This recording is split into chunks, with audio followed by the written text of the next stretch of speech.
São 6 horas e 28 minutos, as notícias do esporte sul-americana, Libertadores, os jogos de ontem. Alô, Felipe Melo, bom dia. Tudo bem, Pedro? Bom dia, Silvânia, bom dia pra todo mundo. Não deu pro São Paulo, hein? O São Paulino lotou o Morumbi, fez festa, vibrou, deu todo o apoio necessário pro time que não correspondeu em campo, né? O São Paulo perdeu da LDU nos pênaltis, é bem lembrado, né? É verdade também que o São Paulo no tempo normal devolveu o placar da ida, 2-1 na ida, 1-0 na volta, no agregado 2-2, mas nos pênaltis o tricolor paulista foi derrotado. A LDU foi perfeita, 5 cobranças, 5 gols, e o São Paulo teve uma cobrança desperdiçada. Rames Rodrigues, o cara que veio contratado para o São Paulo para ajudar o São Paulo a levantar um título na temporada, jogador com experiência internacional, Real Madrid, Copa do Mundo, ele bateu o pênalti e isolou, mandou lá nas arquibancadas do Morumbi.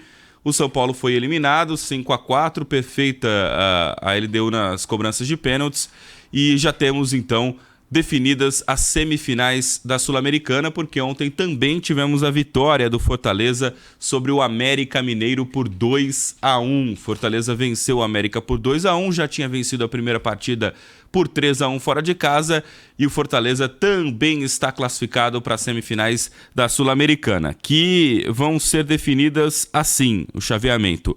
Corinthians, alô corintiano, Corinthians vai jogar contra o Fortaleza. O primeiro jogo será na Neoquímica Arena e o segundo jogo no Castelão. E a LDU enfrenta o Defensa e Justiça. O primeiro jogo vai ser no Equador e o segundo jogo na Argentina. Então, definidas as semifinais da Copa Sul-Americana, Corinthians e Fortaleza, LDU e Defensa e Justiça. A gente sabe que pelo menos um brasileiro estará em Montevidéu representando o Brasil na final da Sul-Americana. E teve jogo pela Série B, né? Do Brasileirão.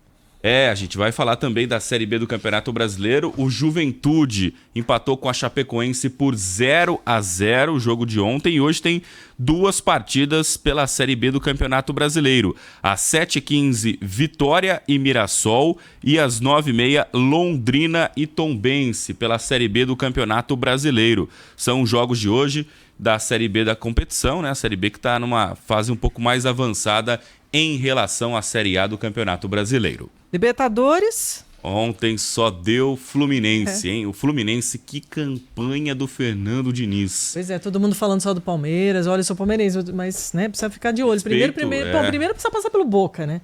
Mas de olho aí no Fluminense, no Inter também, fazendo grandes campanhas. Agora só sobrou, exceto Fluminense, campeões, né? O Fluminense não foi campeão da Libertadores da América. Tem uma final, né, que foi perdida no Maracanã. Mas agora o Fluminense vai enfrentar o Internacional. Ontem o Fluminense derrotou o Olímpia por 3-1 fora de casa. Já tinha vencido em casa, quer dizer, foi um passeio do Fluminense. O que o Flamengo não conseguiu fazer, o Fluminense fez e de sobra no Olímpia, lá no Paraguai. 3-1 para o Fluminense, que está classificado para a semifinal da Libertadores, e ficamos assim: Boca Juniors e Palmeiras, Fluminense e Internacional. Lembrando que Palmeiras decide em casa e o Internacional decide em casa também. Então, com melhores campanhas, Palmeiras e Internacional decidem em casa a vaga para a grande decisão da Copa Libertadores da América. Os jogos serão no final de setembro e início de outubro, tá? Estão previstos para o dia 27 de setembro e dia 4 de outubro, na outra semana, os jogos das semifinais da Libertadores da América, com o Flusão enfrentando o Internacional e o Boca Juniors enfrentando o Palmeiras. O jogo do Corinthians e Palmeiras vai ser mudado de dia, Felipe? Não, o Ministério Público solicitou a mudança, né? A princípio não, tá? Eu falo que não, mas a princípio não. Por causa de um possível confronto entre torcidas. A torcida do Palmeiras não vai para o estádio da Neoquímica Arena domingo às 4 horas da tarde. Só teremos a torcida do Corinthians. Porém, às 8h30 da noite tem jogo do São Paulo no Morumbi. Quer dizer, poderia ter um encontro entre torcidas no metrô. Porque termina o jogo do Corinthians às 6, o jogo de São Paulo começa às 8, os torcedores vão se locomover pelo transporte público, e aí o Ministério Público solicitou aí a alteração da partida do clássico Corinthians e Palmeiras. Até agora, a gente não tem uma definição da CBF, tá? Em relação a isso, mas é bem provável que não aconteça, porque uma mudança bem em cima da hora. Que não aconteça o cancelamento, o adiamento. O adiamento. E a polícia militar sabia disso, né? Os jogos estavam marcados e a polícia concordou com a marcação dos jogos. Então, foi muito em cima da hora, porque faz quanto tempo que esses jogos estão marcados e o Ministério Público foi decidir que pode ter confronto agora, no final de semana já? E o adiamento do jogo do São Paulo?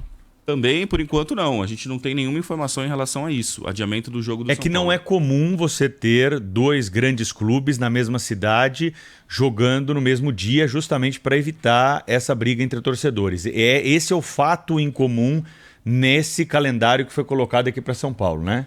Exato, mas assim, no estado de São Paulo, porque a gente já teve em outros estados jogos acontecendo no mesmo dia, mas no estado de São Paulo a gente tem essa preocupação em relação à segurança pública pelo histórico de confrontos entre torcidas. Por exemplo, no Rio de Janeiro a gente tem torcidas rivais frequentando o estádio no mesmo jogo, né? No clássico. Em São Paulo não tem. Então o Ministério Público solicitou a mudança, a alteração. A informação que a gente tem até o momento é que o presidente da CBF, Edinaldo Rodrigues, recebeu a informação, mas não se manifestou oficialmente. A CBF não se manifestou se vai adiar ou não o jogo do Corinthians, mudar de horário ou não. Eu vejo com muita preocupação isso. Imagina só um corintiano que mora no Capão Redondo e precisa ir até a Arena Corinthians. Ele vai ter que pegar o metrô e vai ter que passar aqui pela linha amarela, né? Quem mora aqui nessa região sul aqui de São Paulo vai ter que passar pela essa linha amarela. E aí você acha que não vai ter torcida do Corinthians voltando, torcida do São Paulo chegando, torcida do São Paulo chegando, torcida do Corinthians voltando, né? É colocar o metrô de São Paulo numa praça de guerra, porque a gente sabe como é que são alguns desses torcedores.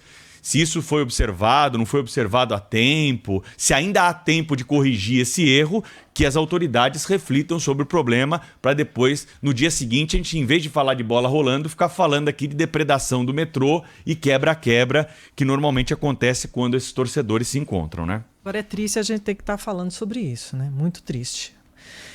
Não deu para o Meligeni. Não deu. O Meligeni foi derrotado, né? Aliás, pela primeira vez na carreira, ele chegou na segunda rodada de um Grand Slam, levou a virada do Sebastian Baez por 2-1 e se despediu da sua primeira participação no Aberto dos Estados Unidos. Foi uma excelente vitória na primeira partida, mas aí pegou um adversário bem forte, o Baez, e acabou derrotado o Felipe Meligeni. Então se despediu do US Open. E hoje tem Brasil e Canadá pelo basquete mundial, né? O Campeonato Mundial de Basquete masculino. Daqui a pouco, 10h30 da manhã. 10h30 da manhã. Estamos na torcida, apesar de que não vai ser fácil. O Canadá é o Canadá, hein? O Canadá tem uma grande equipe. Não vai ser fácil pro Brasil, mas estamos na torcida, né? Vamos lá acompanhar o jogo 10h30 da manhã. Obrigado, Felipe. Obrigado. Hoje tem a estreia do Neymar também, hein? Tá. Na tela da Band. 10 para as 3, 2h50, o Neymar, o Al Hilal contra o Al Ittihad, que é o time do Benzema. Então, o time do Neymar contra o time do Benzema na tela da Band hoje, estreia do craque brasileiro pelo Al Hilal. Fica aí o recado. 6h36. Circulação